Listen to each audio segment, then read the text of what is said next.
Price the Lord. இன்றைக்கு ஒரு வேத பகுதியை நம்ம பார்க்க போகிறோம். தெரிந்து கொண்ட பாத்திரம். கர்த்தரால் தெரிந்து கொண்ட பாத்திரம் எப்படிப்பட்டதாக இருக்கும் அப்படின்ற ஒரு சில விஷயங்களை நம்ம பார்க்க போகிறோம். யோவான் எழுதின சுவிசேஷம் 15ஆம் அதிகாரம் 16வது வசனம். நீங்கள் என்னை தெரிந்து கொள்ளவில்லை, நான் உங்களை தெரிந்து கொண்டேன். ஆண்டவர் சொல்கிறாரு. ஏசப்பா பேசின வார்த்தை. நீங்கள் என்ன தெரிந்து கொள்ளலை, அவர் தான் நம்மளை தெரிந்து கொண்டு இருக்கிறார். நம்ம அவரை தெரிந்து கொள்ளவே இல்லை, அவர் நம்மளை தெரிந்து கொண்டு இருக்கிறாரு. எப்படி தெரிந்து கொண்டு இருக்கிறாருனா, உபாகம் 7ஆம் அதிகாரம் 6வது வசனத்தில் சொல்லப்படுது.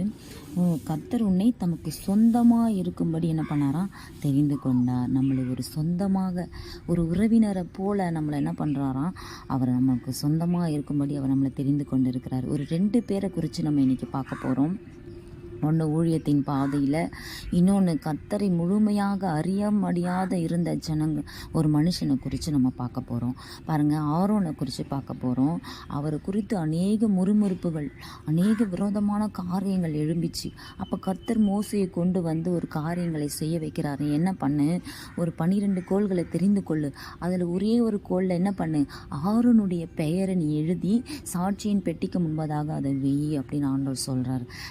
அத்தனை பேர் இருக்கட்டும்ங்க, உங்கள் குடும்பத்தில் எத்தனை பேர் வைக்கணும், அத்தனை பேருக்கு முன்னாடி உங்கள் பெயரை ஆண்டவர் நிலைக்க பண்ணுவார்.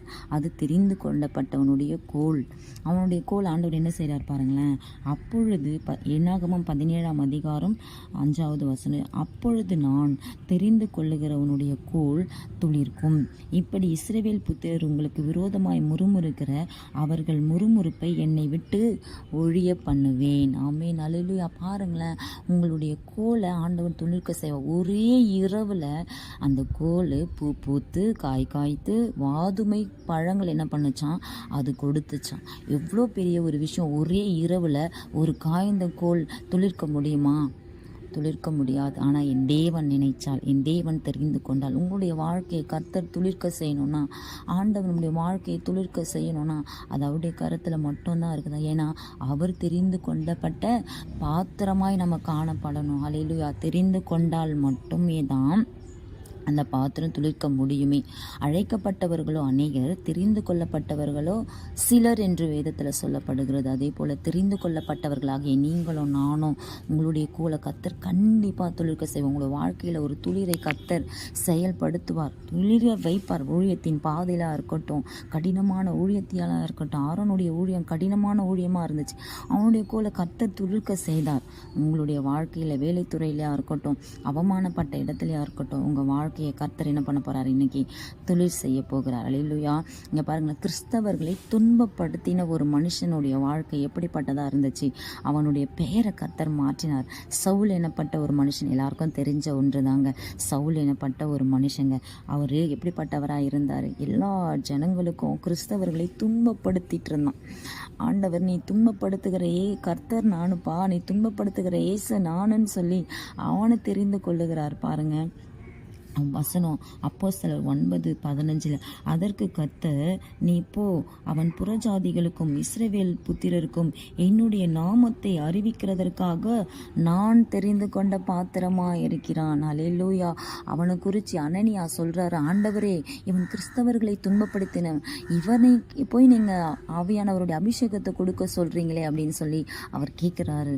ஆனால் ஆண்டவர் சொல்றாரு, நீ குற்றப்படுத்தாதப்பா, அவன் என் நாமத்தை அவன் அறிவிக்கிறதற்காக நான் தெரிந்து கொள்ளப்பட்ட ஒரு பாத்திரம். ஆண்டவர் அதே போல தான். நீங்கள் யாரையாவது துன்பப்படுத்திருக்கீங்களா? நான் கஷ்டப்படுத்துகிறேனே, நான் இவங்களை வேதனைப்படுத்துகிறேனே நீங்கள் நினைக்கலாம். ஆனால் நீங்கள் அவருக்கு தெரிந்து கொள்ளப்பட்ட ஒரு பாத்திரம். அல்லேலூயா. பாருங்கள், அவர் மனம் திரும்பிட்டார். மனம் திரும்பி ஆண்டவரிடத்தில் தன்னை ஒப்பு கொடுத்ததுனால தான் ஆண்டவர் அவனுக்கு ஒரு சில காரியத்தை சொல்கிறார். பாருங்கள், அதே அதிகாரம் 9ஆம் அதிகாரம் 16வது வசனம். அவன் என்னுடைய நாமத்தின் நிமித்தம் எவ்வளவாய் பாடுபட வேண்டும் என்பதை நான் அவனுக்கு காண்பிப்பேன். இதாங்க, அவர் தெரிந்து கொள்ளப்பட்டவனுடைய பாத்திரம் எப்படிப்பட்டதாக இருக்கும்னா, எவ்வளவாய் அவருடைய நாமத்தின் நிமித்தம் எவ்வளவாய் நம்ம பாடுபடுகிறோம் என்பது தான் அது ஆண்டவர் உங்களுக்கும் எனக்கும் காண்பிப்பார். பவுலுக்கு காண்பித்தார். அவருடைய ஊழியத்தின் பாதையில் ஆண்டவர் காண்பித்தார். சில காரியங்களை கர்த்தர் செய்து முடித்தார். உங்களுடைய வாழ்க்கையிலும் அவரை கொண்டு செய்தது போல உங்களையும் என்னையும் கொண்டு கர்த்தர் செய்ய வல்லவராக இருக்கிறார். அல்லேலூயா. நீங்கள் என்னை தெரிந்து கொள்ளவில்லை, நான் உங்களை தெரிந்து கொண்டேன் என்று கர்த்தர் சொல்லுகிறார். பவுலை போல, ஆரோனை போல உங்களை தெரிந்து கொண்டிருக்கிறார். இந்த ஊழியத்தை கர்த்தர் ஆசீர்வதிப்பாராக. ஆமென். Praise the Lord. இன்றைக்கு ஒரு வேத பகுதியை நம்ம பார்க்க போகிறோம். தெரிந்து கொண்ட பாத்திரம்.